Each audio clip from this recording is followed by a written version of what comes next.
Part 1. First, you have 30 seconds to look at questions.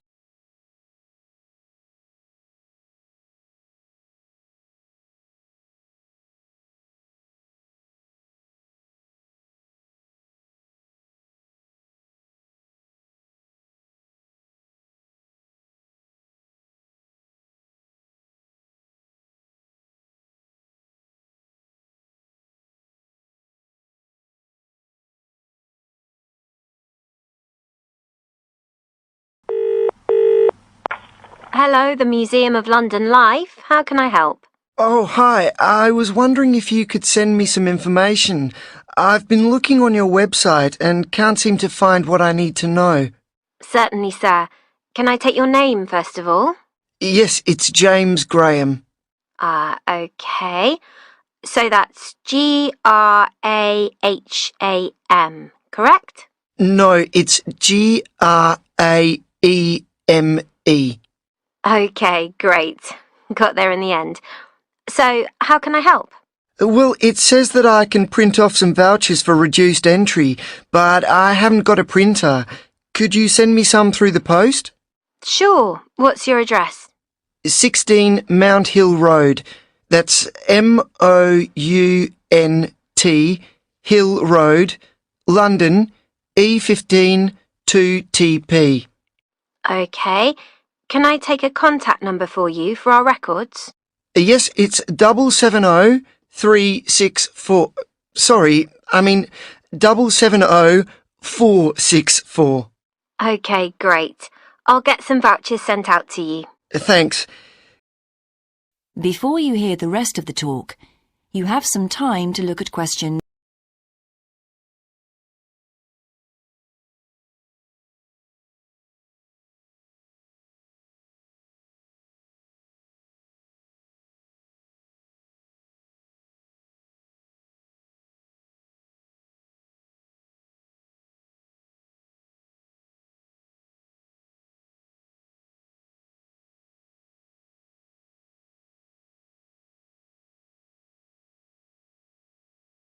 Could you just clarify what the discount structure is? Of course. So, for groups of 4 or more, there's a 10% discount applied. If you manage to get together a larger gang of people, 10 or more to be precise, then that figure goes up to 15%. Oh, and what about students like me? Anything extra? Yes, all students get that same 15% discount automatically, but in groups of 4 or more, that goes up by another 5% to 20%. Would you be coming with friends? No, I think the likelihood is that I'll be on my own. So, how much exactly would that cost me for entry? That's $4.25. So, with the discount, that makes £3.61, doesn't it? No, sorry, that price was with the discount already applied. Oh, okay. And are there any special exhibitions at the moment? I'll book tickets for that as well today, provided there's something special that I'm particularly interested in. There is actually. You've just missed a really popular one that took in the Viking period. And coming up, we've got the period known as the Industrial Revolution. But the one we're currently running is called Underground London, which looks at the tunnels, sewers, and catacombs beneath the streets of the city. Great. Ideally, I'd like to visit on my birthday, the 13th of July. Let me check. No, that's a Monday. We're closed on Mondays. Oh, that's a shame. Never mind, I'll come the day before. Can I book over the phone now? Certainly. So that's one student ticket for the 12th. Let me take your payment details. That is the end of part 1. You now have half a minute to check your answers.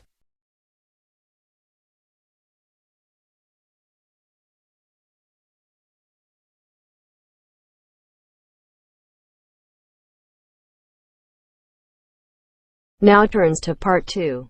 Part 2. You will hear an extract from a talk about the congestion charging scheme.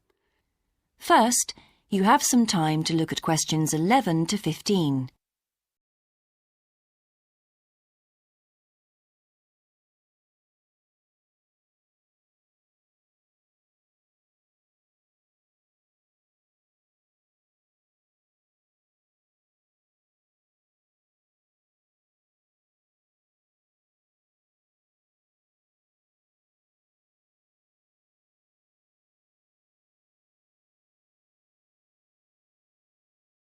more practical details, I'll pass you over to John Ward from the London Tourist Agency. Thanks. So, that was a brief introduction to the congestion charging scheme. But if you're actually going to be driving your car in London on weekdays, there are a few more details you will need to know. Firstly, you don't need to worry about paying all the time. The charge applies between 7 in the morning and 6:30 in the evening, Monday to Friday. You'll be pleased to hear, however, that because the scheme is intended to reduce traffic during busy working hours, evenings and weekends are free. If you enter the zone during the charging times, you'll be eligible to pay the standard charge of £8, which you can pay until 10 o'clock on that day. After 10 o'clock, this charge rises to £10. But be warned, if you fail to pay before midnight, you will have to pay an automatic penalty charge. In other words, there's no escape. Let's move on to paying. The charge, as I've said, is £8 a day, and the authorities have set up a number of systems to make it easy for you to pay, or rather to ensure that nobody has a good excuse for not paying. So, using your credit card, you can pay by phone, by text message, or on the internet. The other option is to go to one of the 200 pay points inside the zone, or the 9,500 pay points elsewhere in the country. If you know you're going to be driving in and out of London on a regular basis, you can buy weekly, monthly or annual passes, rather like a railway season ticket. Before you hear the rest of the talk, you have some time to look at questions 16 to 20.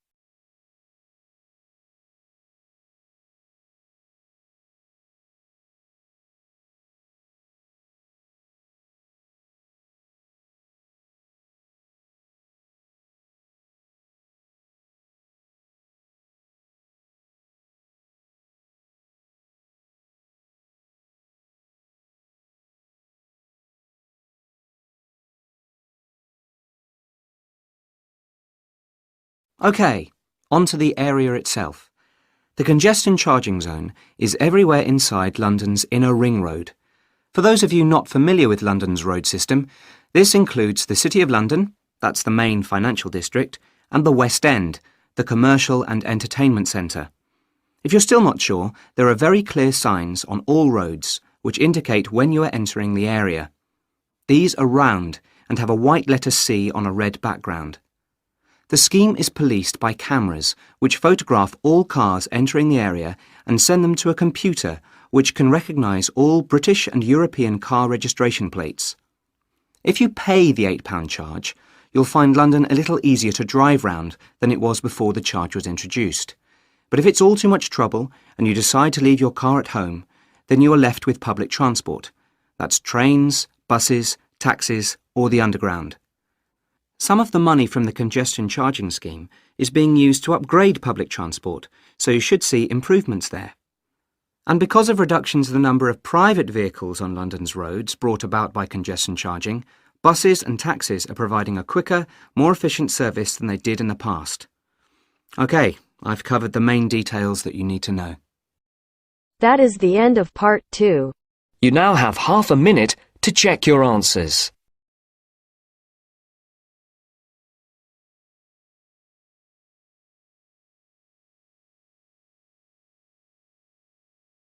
Now turns to part 3. Part 3. You will hear a group of students filling out an evaluation form for one of their classes. First, you have some time to look at questions 21 to 23. Pause the recording for 30 seconds.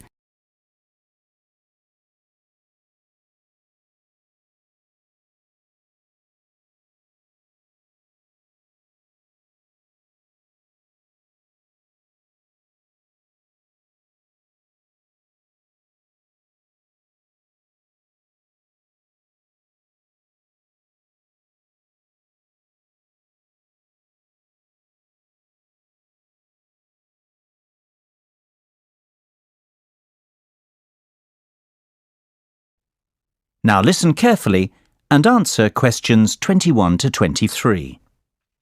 Joshua, Ethan, wait! Don't leave yet. We have to fill in an evaluation form to hand in with our final project. Oh, not another one. We've done one of these forms after each project all term. It's a bit of a waste of time if you ask me. They just want to give us a chance to have our say about the project. But I haven't much of an opinion about it either way. It's just a project. Yeah, but if you did... Then it wouldn't be a waste of time, I suppose. What's your point? Well, just say you have no opinion. What's the problem with that? You're right, I'll do that. And it'll be easier than making something up. But even if we had issues and wrote them down, do you think anyone reads them? I rather doubt it. Of course they do. Remember in the first term, when there were some problems with people in some groups not doing their fair share of the work? There were lots of comments about this on the evaluation forms, and so Dr. Smith came and talked to us about it and decided to add the individual evaluation forms so we could each evaluate our other group members' effort. That was a really important outcome. See, Ethan, without the evaluation forms, we wouldn't have the opportunity to report what a slacker you are. Oh, come on. I've done as much work as anyone. Yeah, it's easy to joke around because we're a good team. My last team wasn't so good though, and I was really grateful for those forms. OK, let's get it done so we can go. Before you hear the rest of the conversation, you have some time to look at questions 24 to 30. Pause the recording for 30 seconds.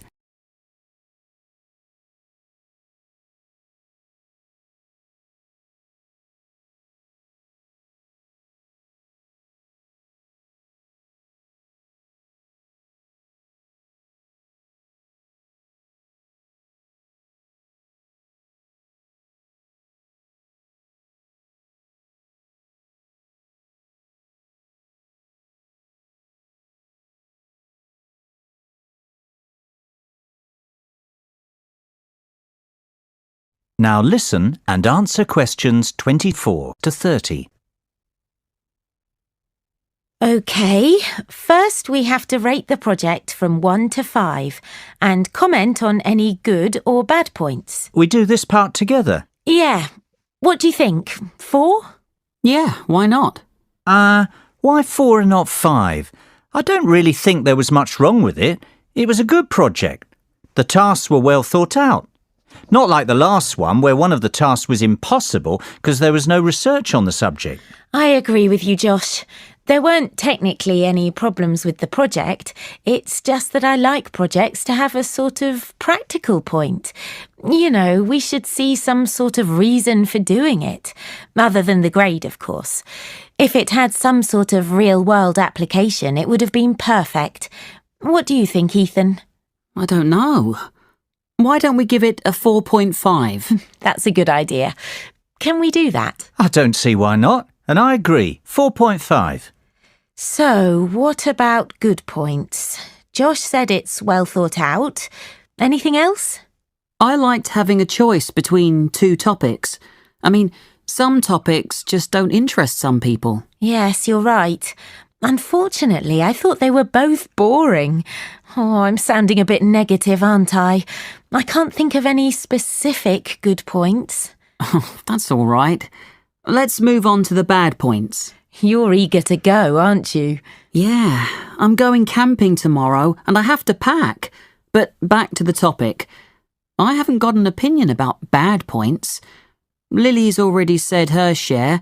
What about you, Joshua? Any complaints? No, I think it was a good project. Well, if I had to say something, I guess it would be the timescale. I think they should have given us more time to do this final project, since it was a larger part of our grade. But I don't think that's a big deal. OK, I think we're done. We just have to do the individual evaluation forms, and that's it.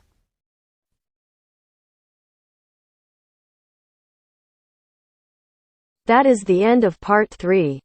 You now have half a minute to check your answers.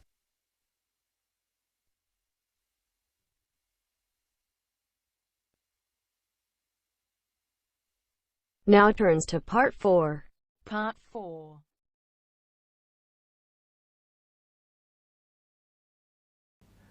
You will hear part of a lecture in a marketing course. First, you have some time to look at questions 31 to 40. Pause the recording for 1 minute.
Now listen carefully and answer questions 31 to 40.